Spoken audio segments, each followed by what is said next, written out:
Pinaniniwalaan ng iilan na ang sunog sa Los Angeles ay dahil sa malakas na hangin ng Santa Ana na nagpalakas ng apoy. Ang climate change ay isa sa idinadahilan ng pagsimula ng sunog. Maging ang linya ng kuryente na hindi pinatay noong panahon ng sunog. Who owns the video is not releasing it to the media while the investigation is going on, but others in the area witnessed the same thing. We have an approximately 10-acre brush fire across Canyon underneath high-tension power lines. This image shot at 6:21 Tuesday night. Brendan Thorne, who lives in a house that backs up to Eaton Canyon, says his power flickered around 6:10. And a few minutes later, a neighbor called to say there was a fire under the power lines. Ngunit si Alex Jones at si President Trump ay may ipapahayag. Pero bago ang lahat, kaibigan, maaari po bang paki-like at paki-share ang bidyong ito sa lahat? At kung bago pa lang kayo sa channel nito, maaari po bang paki-subscribe?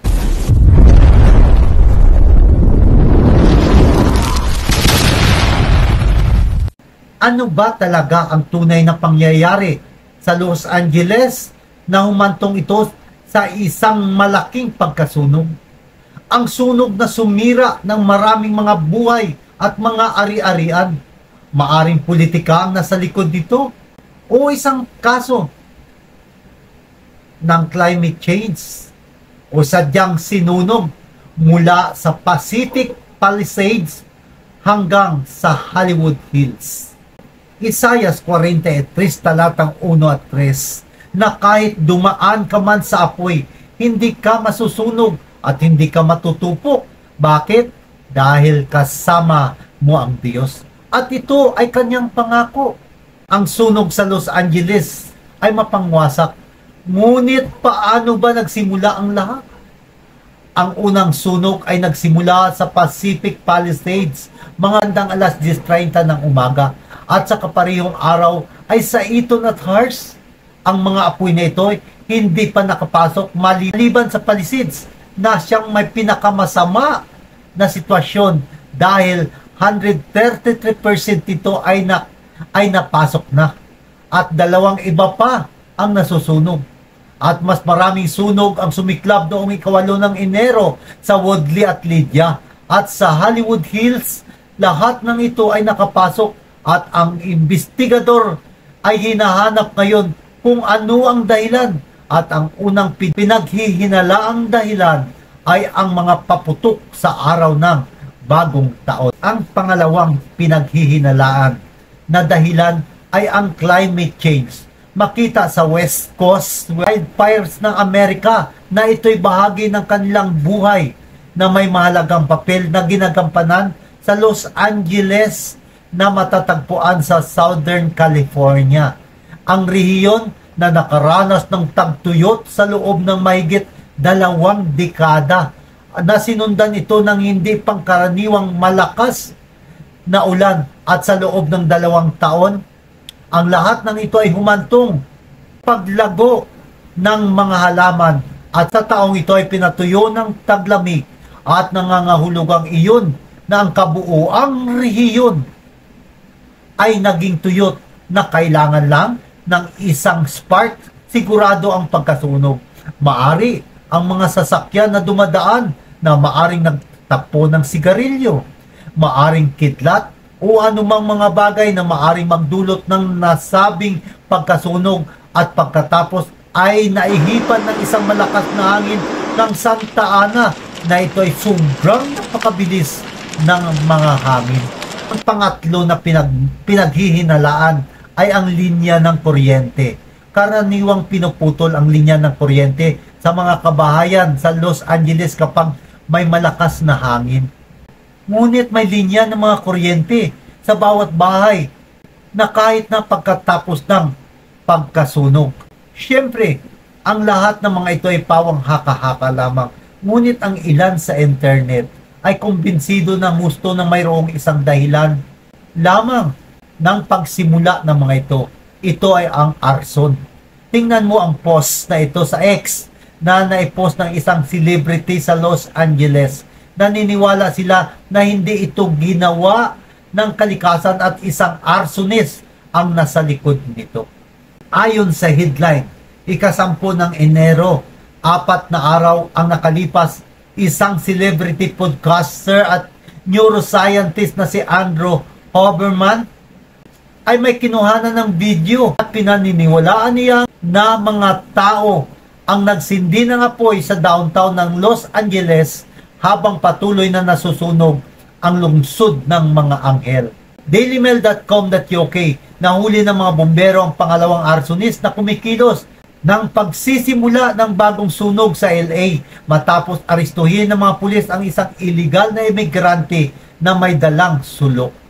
One of the big concerns is arson that we've been talking about, and there are reports that the fire that we saw burning tonight in West Hills and Calabasas was started by a potential arsonist. Our colleague, also from KTVU, is there tonight talking about what he's seeing on the ground and what we've learned in terms of a potential crime scene. Si Alex Jones at si President Trump ay may nais sabihin.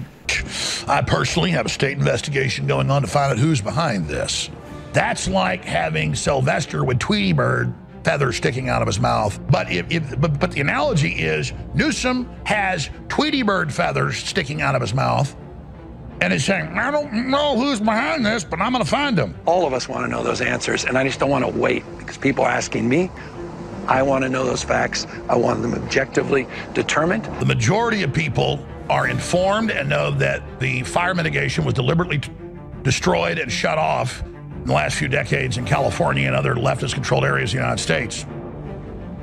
And it has intensified in the last few years, despite myself and you and Trump and members of Congress and others making a huge deal about it. And now the majority of people that I'm seeing comment and speak out, even prominent people are saying, this is deliberate Saul Alinsky-style tactics, and that's exactly what it is.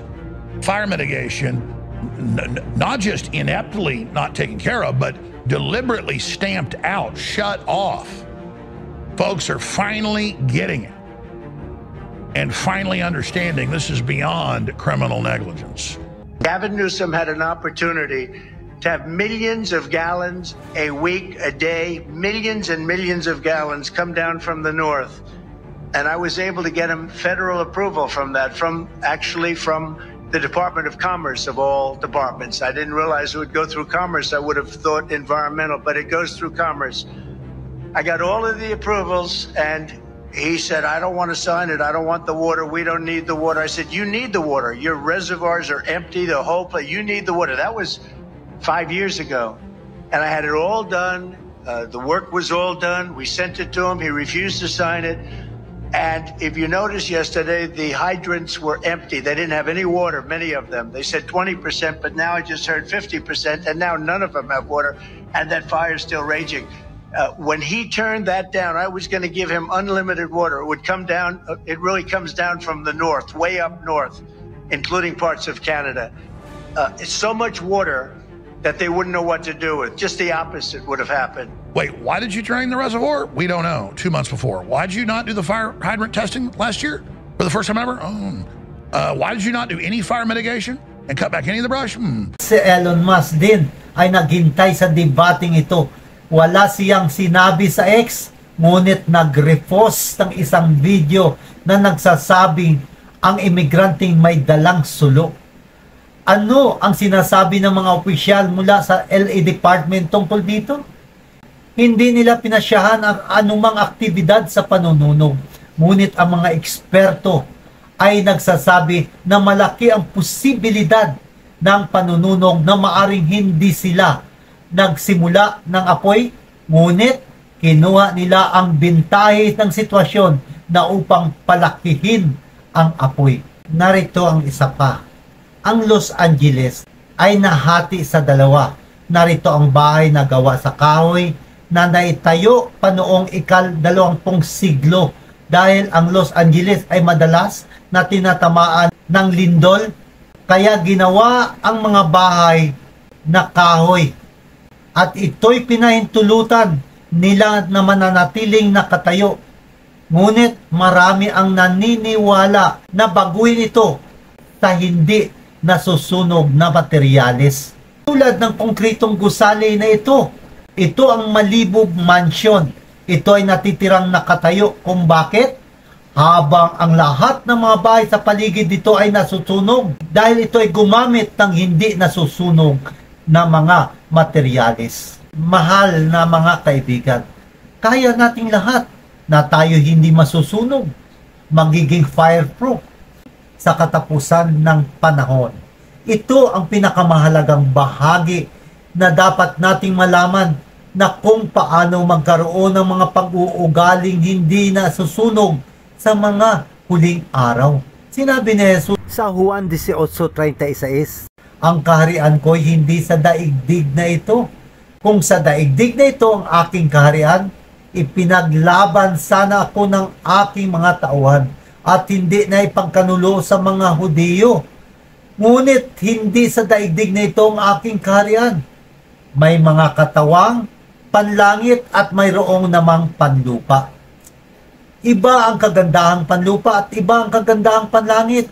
Ayon sa naunang Korinto, Kabanata 15:40 at sa talata 53, ang ating katawang nabubulok ay mapapalitan ng hindi nabubulok at ang katawang namamatay ay mapapalitan ng katawang hindi namamatay. Kaibigan, para magkaroon tayo ng isang hindi masusunog na karakter, ang isang tao ay dapat naninirahan sa katotohanan ng salita ng Diyos.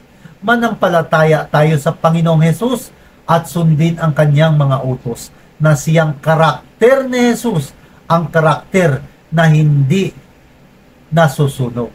Mayroong kasaysayan sa Biblia na hindi nasusunog sa apoy dahil ibinigay nila ang kanilang mga puso at isipan kay Kristo. Si Shadrach, Meshach at Abednego sa Daniel Kabanata 3, talatang 26 hanggang 27, lumapit si Haring Nebukadnezar sa may bunganga ng pugon. Sinabi niya, lumabas kayo riyan at halikayo rito. Shadrach, Meshach at Abednego, mga lingkod ng kataas-taasang Diyos. Lumabas na silang tatlo mula sa pugon. Sa talatang 27, at lumapit sa kanila ang lahat ng mga pinuno ng kaharian.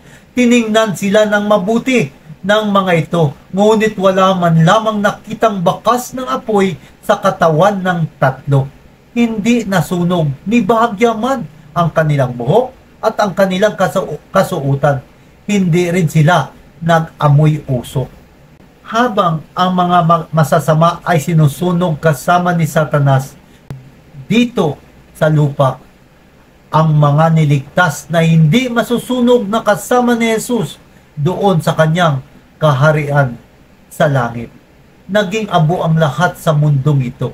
Ngunit yaong isinuko ang kanilang buhay sa pagsunod sa mga utos ng Diyos ay hindi masusunog. Ngunit sa halip ay sasalubungin si Jesus sa mga alapaap. Kaibigan, ang Los Angeles ay nasusunog. Ngunit darating ang panahon, anumang pagsunog sa buong sanlibutan ito, ikaw po ay mananatiling ligtas at hindi nasusunog na gaya ni Shadrach, Meshach at Abednego. Ibigay mo lang ang iyong puso sa ating Panginoon. Ilagak mo lang ang iyong isipan sa ating Panginoong Hesus. Kaibigan, nais mo bang magkaroon ng hindi nasusunog na karakter? Sundin mo ang mga utos ng Diyos, sapagkat itong mga banal at tanging maliligtas ayon sa Apokalipsis 14:12, narito ang pagtiyatiyaga ng mga banal. Sino sila? Yung mga nagsisitupad sa utos ng Diyos at may pananampalataya kay Jesus.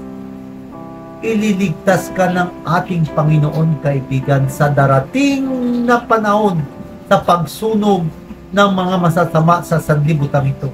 Manatili ka lang tapat sa ating Panginoon. Hawakan mo ang pananampalatayang si Jesus lang ang ating tanging pag-asa.